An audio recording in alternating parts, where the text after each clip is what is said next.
In this video, I'm going to explain you how to fix Mint Mobile international roaming not working.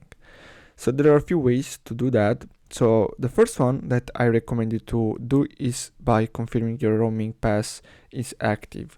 So you can do this by texting go roam to 6700, and basically this will confirm you if your pass is active or not. You can also toggle airplane mode on, so you're gonna have to enable airplane, then wait 10 seconds, and then simply disable airplane and try again. And you can do the same thing with Wi-Fi, and you can also restart the phone. And another thing that you can try is to simply disable Wi-Fi calling in your settings, and that should fix the problem.